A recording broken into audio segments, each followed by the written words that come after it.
Hello बच्चों, नमस्ते। कैसे हैं आप सब लोग? उम्मीद है शानदार, जिंदाबाद, जबरदस्त होंगे। बच्चों, सरकारी नौकरी 2025 में कौन कौन सी आपके लिए मिल सकती है? अगर आप फ्रेशर हैं तो आपको कौन सी जॉब ऑप्शन चुनना चाहिए, और अगर आप हाइट कम है तो आप कौन सी जॉब ऑप्शन लेनी चाहिए? आपका फिजिकल वीक है तो आपको किस तरफ फोकस करना चाहिए? और अगर आपका मेडिकली आप वीक हैं, आप में कोई कलर विजन की समस्या है, आपको आई साइड के प्रॉब्लम है, तो आपको किस तरफ चले जाना चाहिए? इन सारी बातों पे जिक्र करेंगे। बहुत सारे बच्चे ऐसा होता है कि लगातार प्रयासरत रहते हैं और वो उस जॉब के लिए बने ही नहीं होते और वो गलत दिशा में प्रयास कर रहे होते हो। ये वीडियो उन सभी बच्चों को गाइड करेगा कि जो बच्चे ये समझ ही नहीं पाते कि मुझे किस जॉब की तरफ जाना चाहिए। भाई, वीडियो जरूर लंबा हो सकता है, पर आपके एक एक बात से आप खुद रिलेट करते दिखोगे कि हाँ, ये बात तो मेरे लिए ही बोली गई है। और जो बात आपको अपने लिए लगे, जो जॉब आपको अपने लिए लगे, और उस जॉब के सामने ऑप्शन भी हो कि हाँ, इसके फॉर्म आने वाले हैं और इसके लिए मैं अप्लाई कर सकता हूँ, वो चीज़ भी मैं आपको बता करके चलूँगा। तो मेरे भाई, फिर आप उस पर पूरी तरह से एकाग्र होकर के तैयारी करें। मैं हमेशा एक बात तो बोलता हूं कि भाई ठीक है, आपको एसएससी सीजीएल क्रैक करना है, पर आप हर साल केवल सीजीएल का एग्जाम दे रहे हैं तो फिर आपका सीजीएल शायद ही कभी क्रैक हो।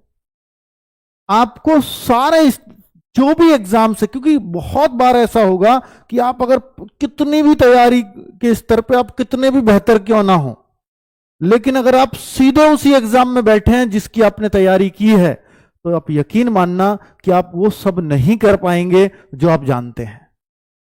क्योंकि एग्जाम फोबिया, एग्जाम का जो डर है, वो एग्जाम की जो टाइमिंग है, वो सब कुछ आपका गड़बड़ा जाने वाला है। चाहे आपने कितने भी मॉक क्यों ना किए हों, पर फिर भी वो गड़बड़ करेगा, क्योंकि आपको रियल एग्जाम फेस करने का बिल्कुल भी अनुभव नहीं है। आपको चाहे एग्जाम कोई भी देना हो, लेकिन उससे पहले आपको, जो आपका टारगेटेड एग्जाम है, उससे पहले आपको छोटे छोटे एग्जाम्स जरूर जरूर देने चाहिए। कोई बच्चा कहता है कि मुझे आईएएस बनना है और सिर्फ आईएएस के एग्जाम दूंगा, तो आप यकीन मानना कि 4-5 साल तैयारी करके भी वो शायद घर ही बैठा होगा, या तो वो निकाल जाए। वो तो बहुत कम परसेंटेज में, 0.001% कहूंगा, कि जो सीधा उसी पे टारगेट किया और उसी को निकाल करके चले गए। लेकिन अगर आप उस 0.001 में नहीं आए, तो फिर आपके पास ऑप्शन क्या है? उसमें आने की संभावना ही इतनी कम है। तो आप उन स्टेप्स को जरूर फॉलो करें कि जो आपको यह ना हो कि अगर आप आसमान से गिरें तो सीधे जमीन पर भी ना, जमीन से नीचे ही धंस जाएं, क्योंकि फिर आपको जमीन पर कोई रुकने भी नहीं देगा। इतने लोग आपको ताने मारेंगे कि 4-5 साल से बैरिस्टर बनने की तैयारी कर रहा था, कुछ भी नहीं बन पाया आज। तो भाई, उस प्रेशर को कैसे झेल पाओगे उस समय? तो इसलिए आपको हमेशा उन स्टेप से होकर के गुजरना चाहिए जो आप कर सकते हैं, जो आप इजीली कर सकते हैं। एक बड़ा गोल सेट कर सकते हो, इसमें कोई दिक्कत वाली बात नहीं है, लेकिन क्या आप छोटा भी तय कर सकते हो? क्या आप, अगर आप देखो कि सर मुझसे तो ये छोटे छोटे एग्जाम ही नहीं निकल रहे, तो मैं बड़ा कैसे निकालूं? ऐसा भी नहीं है। कुछ लोग ऐसे भी होते हैं कि जो छोटा कभी पास नहीं कर पाए, सीधा बड़ा पास कर दिया। पर मैं बोल रहा हूं कि उनकी वो ना के बराबर होते हैं। पर ऐसे बहुत होते हैं कि ये नहीं हुआ तो मेरे पास कुछ ऑप्शंस जरूर होने चाहिए, इसलिए मुझे इन एग्जाम्स पर भी थोड़ा ध्यान देना चाहिए। ठीक है? तो मैं उन सब बच्चों को इस वीडियो के माध्यम से गाइड करना चाहता हूं, क्योंकि बहुत सारे बच्चों की लगातार मिसगाइड होने की शिकायतें आती रहती हैं।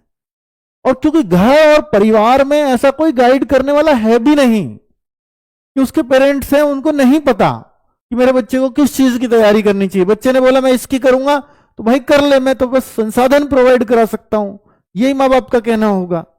आपके लिए आपके सहयोग कर सकते हैं, आपसे कोई काम नहीं लेंगे, आपको कोई नौकरी के लिए नहीं भेजेंगे, कमाने के लिए नहीं भेजेंगे। आप सीधा तैयारी करो बैठ करके, हम आपके लिए ज्यादा मेहनत करेंगे, और ज्यादा मेहनत ताकि आपकी पढ़ाई का खर्च उठा सके। आप करिए, इतना माँ बाप कर सकते हैं। लेकिन जहां गाइडेंस की बात आएगी, शायद वो ना दे पाए। तो उन सब बच्चों को गाइड करने का काम ये वीडियो करने वाली है बच्चों। ठीक है, तो अभी मैं आज जिन भी वैकेंसीज की बात करूंगा, चाहे वो एसएससी हो, एसएससी का कोई भी लेवल हो, उन सब पे बात करूंगा कि कौन सी वैकेंसी आपके लिए बनी हुई है, और रेलवे की भी बात करूंगा, बैंकिंग के लिए भी बात करूंगा।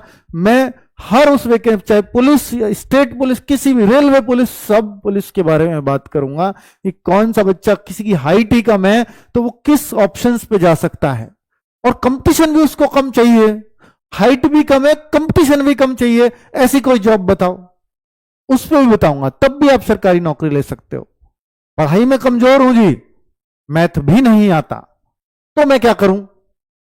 पढ़ाई में कमजोर हूं, मैथ बिल्कुल नहीं आता, हाइट नहीं है, मेडिकल भी पूरा फिट नहीं हूं, तो भी मैं जा सकता हूं किस तरफ? क्या, हाँ, एसएससी स्टेनो सीखिए, 1 साल स्टेनो लगाकर आप जा सकते हो। केवल एसएससी क्यों, स्टेनो जहां भी आएगी। बहुत बार ऐसे देखिए, आजकल तो ये जो सीएपीएफ स्टेनो आती है, वहां भी रेगुलर वैकेंसीज आ रही हैं। एएसआई की पोस्ट वहां यूं ही ले जाओगे आप, बच्चे ही पूरे नहीं मिलते उनको, अगर आप स्टेनो सीखते हैं तो। लेकिन एक एग्जाम तो क्रैक करना पड़ेगा आपको वहां भी। तो वो सारी बातें मैं आपको करने वाला हूं मेरे भाई। जैसे अगर मैं देखूं कि जैसे यदि आपकी हाइट कम है, आप मेडिकल और फिजिकल में भी कमजोर है कि सर मैं फिजिकली मेरे से पास नहीं होता है, इवन बहुत सारी लड़कियों के साथ ये दिक्कत है। मेडिकल में सर मेरे को कलर विजन है। देखिए, अगर आपको लो विजन है, लो विजन बोलते हैं कि आपकी आईसाइट वीक है, तो अगर आपकी आईसाइट वीक है तो फिर आप चश्मा, बहुत, जैसे एसएससी जैसी जॉब में कोई दिक्कत नहीं है, चश्मा खूब दौड़ता है। लेकिन अगर बात करूं कि सर जैसे दिल्ली पुलिस, यूपी पुलिस, इनमें चश्मा नहीं चलता, तो फिर क्या करें हम? तो फिर वहां भी एक लेसिक होता है, वो सब चलता है, बहुत सारे बच्चे लेसिक करा के पास होते हैं। लेकिन जैसे सीजीएल हुआ, सीएचएसएल हुआ, एमटीएस हुआ, कोई दिक्कत ही नहीं है। चाहे आपको कलर विजन हो, चाहे आपको आई साइट में प्रॉब्लम हो, तो कोई सी भी पोस्ट में दिक्कत नहीं है, इन तीनों को ले सकते हो आप। अब देखिए, अगर आपका मेडिकल कमजोर है, फिजिकल भी कमजोर है, तो फिर एक स्किल तो आपको बेहतर करना पड़ेगा ना। भगवान ने ये चीज दी आपको, ये आपको भगवान ने उतनी स्ट्रेंथ नहीं दी, इसमें कोई कमी है, ये भी ईश्वर पे आप छोड़ते हैं, तो ईश्वर ने एक गुण जरूर दिया होगा कि आप अगर अपने टैलेंट को निखारें तो वो जरूर आपके पास, वो जरूर कमाल करके दिखाएगा। तो वो उन बच्चों के लिए, यानी उन बच्चों के लिए फिर ये गोल्डन अपॉर्चुनिटी होती है। इन तीनों में से अपने अपनी क्षमता के अनुसार आप तैयारी कर सकते हैं। आप 10th पास हैं तो सिर्फ एमटीएस देख सकते हैं, आप 12th पास है तो सीएचएसएल का एग्जाम, बहुत अच्छी अच्छी नौकरी इसके अंदर है। सीजीएल का एग्जाम, सीजीएल के तो अभी 9 जून से फॉर्म आए हैं, सबसे शानदार नौकरी ये है अगर आप ग्रेजुएट हैं तो, ठीक है। लेकिन इसके लिए भी आपको बहुत कंपटीशन फेस करना पड़ेगा। मैंने बोला ना, अगर ये चीजें कमजोर हैं तो फिर आपको कंपटीशन वाली ही जॉब चाहिए होंगी, ठीक है। अब इनमें कोई बच्चा कहता है सर मैं यूपी से हूं, मैं झारखंड से हूं, मैं बिहार से हूं, मैं राजस्थान से हूं, मैं हरियाणा से हूं। इन राज्यों की सबसे बड़ी समस्या है कि इनको इंग्लिश में बड़ी दिक्कत आती है। हालांकि इंग्लिश इतना, अगर आपने जितना मैथ्स को समय देकर के मैथ्स को स्ट्रांग किया है, अगर उतना समय आपने इंग्लिश को दिया होता, मैं गारंटी से कहता हूं कि मैथ्स से 80% मेहनत में आपकी इंग्लिश बन जाती है, उससे भी ज्यादा स्ट्रांग। पर चूंकि हमें शुरुआत में उसको पढ़ने में इंटरेस्ट नहीं आता, हम इसलिए उसको कभी पढ़ नहीं पाते। अगर आपको कभी इंग्लिश सीखना हो तो पहले वोकेबलरी से शुरुआत ना करके, सीधा न्यूज़पेपर पढ़ने से शुरुआत ना करके, हमेशा ग्रामर से शुरुआत करो, आप सीख जाओगे, ठीक है। लेकिन कोई डायरेक्शन आपको ऐसे दे देगा, न्यूज़पेपर पढ़ो, इंग्लिश करनी है तो, अब न्यूज़पेपर कैसे कोई पढ़ सकता है अगर किसी को इंग्लिश की शुरुआत करनी है तो? बिल्कुल नहीं। वो तो कहेगा कि भाई ये तो बहुत मुश्किल काम है, मैं तो ये नहीं कर पाऊंगा। 10 दिन हार पीट के वो करेगा भी, हालांकि वो इसको भी 2 महीने लगातार अपनी प्रैक्टिस में ले आए तो धीरे धीरे उसको भी समझ में आने लगेगा। पर ऐसा कौन कर पाएगा जिसमें बिल्कुल इंटरेस्ट नहीं आया और 2 महीने लगातार पढ़ ले? कोई पागल ही ऐसा होता है, कोई जुनून ही ऐसा होता है और वो कर जाता है। पर अगर ज्यादातर बच्चे ऐसे होते हैं कि जो 2 महीने लगातार उस सब्जेक्ट को पढ़ ही नहीं सकते, जिसमें उसको बिल्कुल इंटरेस्ट नहीं आ रहा, तो उनको ग्रामर से शुरुआत करनी चाहिए हमेशा। इंग्लिश भी आ जाती है, इंग्लिश कोई बहुत बड़ी चीज नहीं है, मैथ से आसान होती है हमेशा। अब बात कर लेता हूं कि सर इंग्लिश है तो इंग्लिश भी वीक है, फिर क्या ले सकते हैं? ये भी वीक है, हाइट भी कम है, मेडिकल भी कम है, फिजिकल भी बेकार है, तो मैं क्या कर सकता हूं? और इंग्लिश भी नहीं है, तो भाई इंग्लिश नहीं है तो एसएससी तो आपके लिए बनी नहीं। फिर आपके पास चांस है कि आजकल रेलवे में हर साल वैकेंसीज आती हैं, एनटीपीसी की वैकेंसीज आ रही हैं अगस्त सितंबर में, नई वाली, पुरानी वाली का भी एग्जाम चल रहा है। ठीक है, तो ये 12th लेवल वाली भी है, ग्रेजुएट लेवल वाली भी है। ग्रुप डी की पोस्ट अगर केवल 10th पास देखनी है तो छोटी जॉब मिलेगी। तो ये रही। इसमें क्या है sir, math, reasoning, science, GS, बस इनसे हो जाता है ये। मत करिए तो एक सब्जेक्ट वहां साइंस ऐड हो जाएगा फिर।